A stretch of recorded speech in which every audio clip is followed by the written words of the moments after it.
Micron Technology has had a volatile year as the stock price has fluctuated between $80 and $160 per share. As of this recording, it's trading at $101. But how much is Micron Technology stock price really worth? What's the intrinsic value? Well, I'm going to conduct a discounted cash flow valuation of Micron Technology stock in this video to determine what I think the stock price is truly worth. Let's take a look at this interesting semiconductor company in this DCF valuation. I want to thank the Motley Fool for sponsoring this video. Visit fool.com/Parkev for the 10 best stocks to buy now. All right, remember to make these valuation estimates, I'm going to use several numbers, estimates, and assumptions and adjustments, and I'm going to share with you where I'm getting all of that information from. Starting with, of course, the market price, because we need this to compare the intrinsic value to determine if it's under or overvalued. Then I'm going to need Micron Technology's free cash flow. In the trailing 12-month, its free cash flow was only $121 million, although that was due to short-term factors and the cyclical bottom in the semiconductor industry, which is known to be a cyclical business. So where should we start our free cash flow valuation base?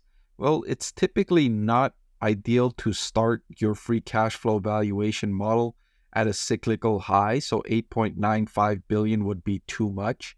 And it's also not ideal to start it at the cyclical bottom, so the negative $6 billion number would be too low. So I'm going to use a number in between these two, and then we can play around with it. I've made the model flexible so that we can choose different starting points in terms of the free cash flow so that we can see how that impacts the valuation overall.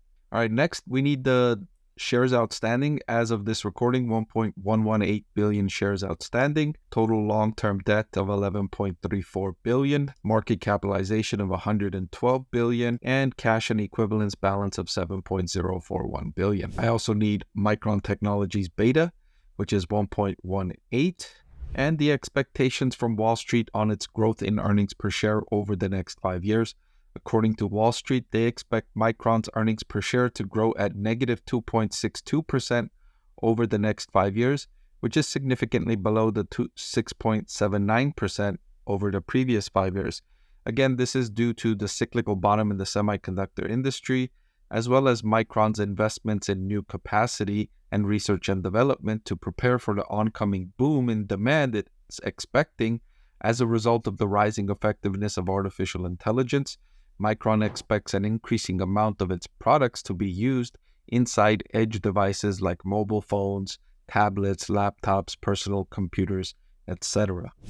All right, so now that we have all the numbers we need, we can start to make our calculation for Micron Technology valuation. Now, I want to draw your attention here to the starting point free cash flows for 2024.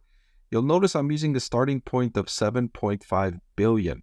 Now, I showed you the free cash flow for the trailing 12 months and the peak free cash flow over the 2019 period of 8.95 billion.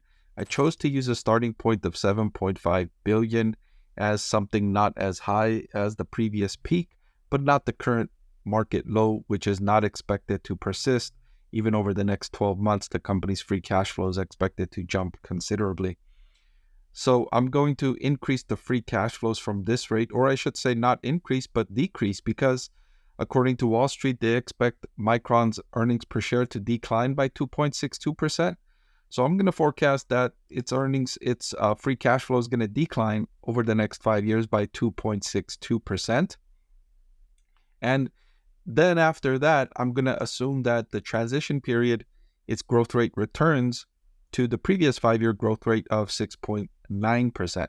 So I have negative 2.62% for the first 5 years, and then positive 6.9% for the next 5 years, and then settling down at a long-term growth rate of 4%. When I conduct this calculation, I get a present value of these future cash flows of 43.9 billion. Now, I need to discount all of those future cash flows using the weighted average cost of capital of 10.62%, and I achieved that by taking a cost of debt of 6.5% and a capital asset pricing model cost of equity of 11.1%, and I balance the company's cost of, not cost, but percentage of debt and equity at 90% equity and 10% debt. Its total debt stood at 11.34 billion. Its market cap stood at 112 billion. So I approximated the debt to equity at 90-10. Now the beta stood at 1.18, and incorporating all of that together, I arrived at the weighted average cost of capital, or the discount rate, of 10.62%. So at this point in time, the terminal value in the year 2034, that brings together all of the free cash flows expected from the year 2035 to infinity.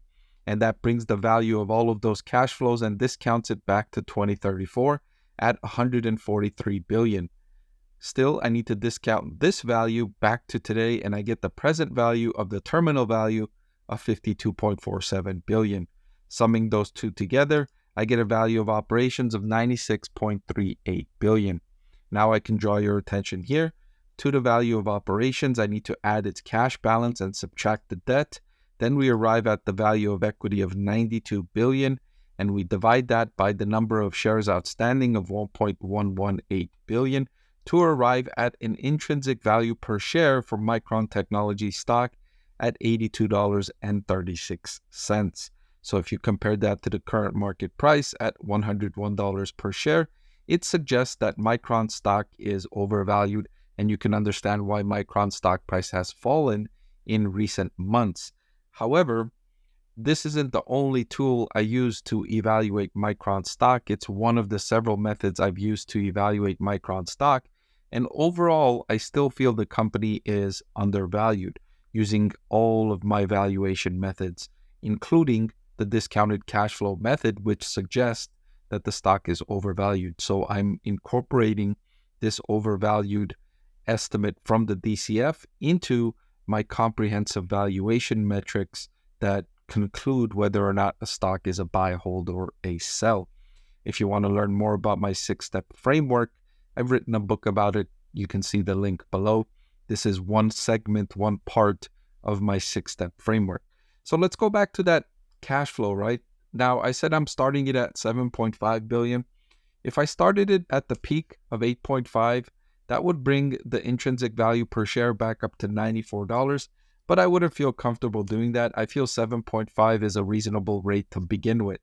The one estimate that I would feel comfortable changing upward would be the short-term growth rate. Wall Street expects its earnings per share to decline by 2.62%. While that might be accurate, I don't think its free cash flow is going to decline over the next 5 years. I think its free cash flow is going to increase over the next 5 years, but I've kind of already accounted for that in my starting point of 2024 free cash flow of 7.5 billion. So there's a lot of give and take here and a lot of uncertainty with this valuation. As you've seen, I'm using several assumptions and estimates and adjustments to come up with this conclusion. That's why I don't take the conclusion of this one data point as the decision-making criteria. This isn't the only number I will use to make a decision. It's one of many things I use to make my decision. So, as should you, this can be for entertainment purposes only, and conclude your own due diligence on Micron Technology stock. Hey everyone, I'm excited to announce that my book is finally available for sale. I've been working on it for more than a year now, so I'm really excited to finally share this with you now. It goes through my framework for evaluating stocks. Some of you often ask why I like this stock or why I like the other stock, and this framework provides you the things that I look at when I'm evaluating stocks. I've added the link in the description below.